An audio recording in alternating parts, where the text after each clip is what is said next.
நிலக்கரி நிறுவனத்திலிருந்து 295 surveyor, wireman உட்பட பல்வேறு காலி பணியிடங்களுக்கான அறிவிப்பு வெளியிடப்பட்டிருக்கு. இதை பற்றி தான் இந்த வீடியோவில் டீட்டெயிலாக பார்க்க போகிறோம். நிலக்கரி நிறுவனத்திலிருந்து சர்வேயர், ஓவர்மேன் உட்பட பல்வேறு காலி பணியிடங்கள் அறிவிக்கப்பட்டிருக்கு. ஜூனியர் ஓவர்மேன் 82 காலி பணியிடங்கள் அறிவிக்கப்பட்டிருக்கு. பொது பிரிவினருக்கு 43, பொருளாதாரத்தில் பிற்படுத்தப்பட்டவருக்கு 8, SC ST பிரிவினருக்கு 7, 14, OBCக்கு 10 காலி பணியிடங்கள் அறிவிக்கப்பட்டுள்ளன. தகுதியை பொறுத்த வரைக்கும் மைனிங் இன்ஜினியரிங் பயின்றிருக்கணும், டிப்ளமோ தேர்ச்சி பெற்றவர்களும் விண்ணப்பிக்கலாம் அப்படிங்கிறத குறிப்பிட்டிருக்காங்க. அரசால் அங்கீகரிக்கப்பட்ட நிறுவனத்தில் ஓவர்மேன் சான்றிதழும் பெற்றிருக்கணும் அப்படிங்கிறத குறிப்பிட்டிருக்காங்க. சம்பளத்தை பொறுத்த வரைக்கும் 31,852 ரூபாய். சர்வேயரை பொறுத்த வரைக்கும் 68 காலி பணியிடங்கள் அறிவிக்கப்பட்டுள்ளன. பொது பிரிவினருக்கு 27, பிற்படுத்தப்பட்டவருக்கு 6, SCக்கு 12, STக்கு 14, OBCக்கு 9. மைனிங் பிரிவில் தேர்ச்சி பெற்றிருக்கணும். சர்வேயர் பணிக்கான சான்றிதழ் பெற்றிருக்கணும். சம்பளத்தை பொறுத்த வரைக்கும் 34,391 ரூபாய். மைனிங் சீதர் 145 காலி பணியிடங்கள் அறிவிக்கப்பட்டுள்ளன. பொது பிரிவினருக்கு 74, பொருளாதாரத்தில் பிற்படுத்தப்பட்டவருக்கு 14, SC 13,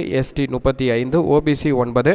மைனிங் பிரிவில் தேர்ச்சியும் டிப்ளமோ அல்லது BE கம்ப்ளீட் பண்ணியிருக்கணும் அப்படிங்கிறத குறிப்பிட்டிருக்காங்க. மைனிங் சிதார் சான்றிதழ் பெற்றிருக்கணும் அப்படிங்கிறதையும் குறிப்பிட்டிருக்காங்க. அனைத்து பிரிவினருக்குமே வயது வரம்பை பொறுத்த வரைக்கும் 30 வயதிற்குள் இருக்க வேண்டும். பொது பிரிவினரை பொறுத்த வரைக்கும் SC ST பிரிவினருக்கு 35, OBC பிரிவினருக்கு 33 வயதிற்குள் இருக்கணும் அப்படிங்கிறத குறிப்பிட்டிருக்காங்க. தேர்வு செய்யும் முறை எழுத்து தேர்வில் அடிப்படையில் பெறக்கூடிய மதிப்பெண் அடிப்படையில் தகுதி வாய்ந்த நபர்கள் தேர்வு செய்யப்பட உள்ளனர் என்பதையும் தெரிவிச்சிருக்காங்க. விண்ணப்ப கட்டணம் 1000 ரூபாய். SC ST பிரிவினர் மாற்றுத்திறனாளிகளுக்கு விண்ணப்ப கட்டணம் கிடையாது அப்படிங்கிறதையும் குறிப்பிட்டிருக்காங்க. விண்ணப்பிப்பதற்கு அபிஷியல் இணையதளம் MAHANADICOAL.in என்ற இணையதளத்தில் விண்ணப்பிக்கலாம். விண்ணப்பிப்பதற்கு கடைசி நாள் 23/1/2023.